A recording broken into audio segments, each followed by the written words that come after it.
Hi fellow Dungeoneers, Michael here again with another tutorial. Still with a cold and still doing this without too much editing, so we'll see how this turns out. Anyways, this tutorial will be about how to start the game once you've created your characters and how to get quests. When you're done creating your characters, you need the world map. You will still need the rule book, you will need the quest books and the quick reference compendium. And I also recommend bringing out the settlement cards, because the first thing you need to do is decide as to where the adventure starts. So what you do is that you take the settlement cards and you remove the Dwarven cities, Birnheim, Durburim, you remove Silver City, and you remove the outpost. So you've got the villages left. Give them a good mix, or a good shuffle, like so maybe, and we'll see that in this case our adventure will start in Kael'Kirk. And Kael'Kirk is located in the northwest of the map. So you take the token, the party token, and you place it on Kael'Kirk. Now, the base of the token is slightly larger than the hexes, which is a bit unfortunate, but it had to be that way because otherwise it will keep on falling over. So either you get used to this, or you take a hobby paint and make a small mark if you want to make sure that you know exactly what hex you're in, or you could use one of the wooden cubes provided with the game if you prefer that. I do like this one, and I don't find it very difficult to figure out which hex is the relevant one. So we'll go with this one, and we'll place it in Kael'Kirk. Now, if this is the first time you play the game, I recommend that you play the First Blood quest as the first thing you do. In fact, I recommend that you play it maybe 2 or even 3 times. That quest is a simple overland fight, and all you have to focus on is the factual combat rules. You don't have to think about dungeon exploring. So if you play that quest until you get hang of the action point systems, it will make things much easier later on. You don't have to recreate the party if you fail, just reset the quest and play it again.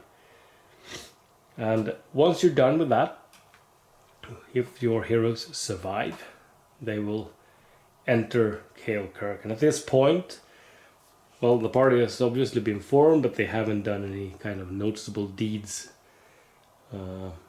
But they've been on the road and they are now approaching Kael'Kirk. And if they survive, they enter it. And the first thing that happens when you enter a settlement is that you need to roll for an event. And at the very bottom of the event cards, there's an exclamation mark. And this one tells you the chance or risk for a particular settlement, or that a settlement will occur. So you roll a d12. In this case, we roll a 9. And in Kael'Kirk, there is a settlement event on 10 to 12, so there would be no event. But if we would have rolled an event, the easiest thing is to bring the quick reference compendium. There is a page here which covers basically everything you need to know about the settlements, and you've got the settlement event table here as well. So you roll for this and you resolve that event. Once that is done, the next thing you should do is go into the rule book,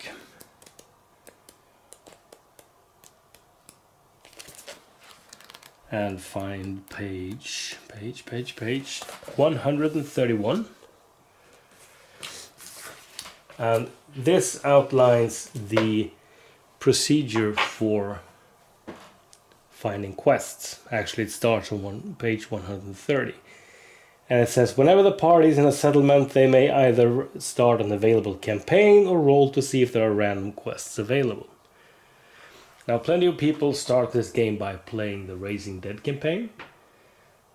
That's perfectly fine, it's a good way to start the game, but you could also start by playing single quests or one of the other mini campaigns. And if you start a campaign, there is no need to roll on any table. You just need to be in the settlement where the campaign starts. In the case of the Rising Dead campaign, there is no definition as to which settlement you start in. Actually starts in the settlement where the heroes are. So in this case, it will start in Kael'Kir. If we, on the other hand, would like to go for single quests, we would roll on the table over here. And it says, roll a d6. In this case, we rolled a 6, which means there are no quests available. So we will have to go to another settlement to find work. If we had rolled 1 to 4, if we roll 1, there will be 2 quests. If we roll 2 to 4, there will be 1 quest. So let's say, for the sake of things, that we rolled a 3. So we have got 1 quest. The next step is to take the quest books. And if you have the False Prophet, you would use the quest book 3. Otherwise, you would use the quest book 2. You locate the first pages, which have a generating a quest spread. And if you are in Silver City, you will be rolling here. If you are in the outpost, you will be rolling here. And in this case, we are in a village, so we will be rolling on this table. And it requires a d6 plus a d12. So let's roll and see. We've got 2 and 11. 2 and 11, that is retrieving the family heirloom. And it tells us that it's in book 1, page 257.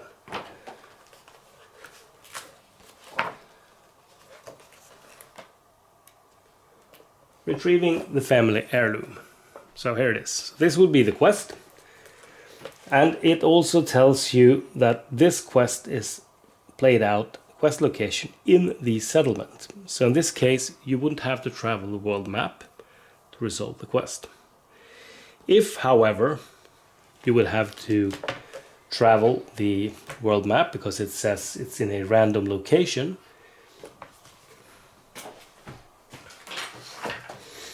you will once again check the quick reference compendium and take a look at this table. And it says Kael'Kir 1d4 color red. So we take a d4, we roll a 1, take a look at the map and see if we can find a red 1. So we've got a red 1 over here, 1, 2, 3, 4. So in this case, that quest would have taken place up here. Alright, so when editing this, I realized there were a few things that I failed to mention, and one of those things are side quests. Whenever you find a quest, you're allowed to make another roll, a d8, and on a result of 1 to 2, you will get a side quest as well. And these can be found on page 271. And there is a table here with 6 different side quests. You just simply roll which side quest to add to your current quest, to your main quest. And that will act as a secondary objective. There are also mini quests, and these are triggered through events rather than this table. Last but not least, I would like to talk about how to leave on a quest. This is, as written in the book, always done in the morning, which means that you could either leave straight away once you have decided what quest to go on, but then you're not allowed to benefit from the bonuses of the inn, and you are not allowed to visit any of the shops before you leave. You're simply going to the settlement, find the billboard, take the quest and leave. And I think the only reason to do this is basically because you don't have enough coin to stay at the inn. The other way is to stay a night at the inn and leave in the morning. And if you stay a night at the inn, you also have the benefit that you could spend your time in the settlement visiting stores, etc., and prepare yourself better. Alright, so that was all the add-ons. And that is basically how you generate your quest to start playing the game. Thank you for watching, and I will soon be back with another tutorial.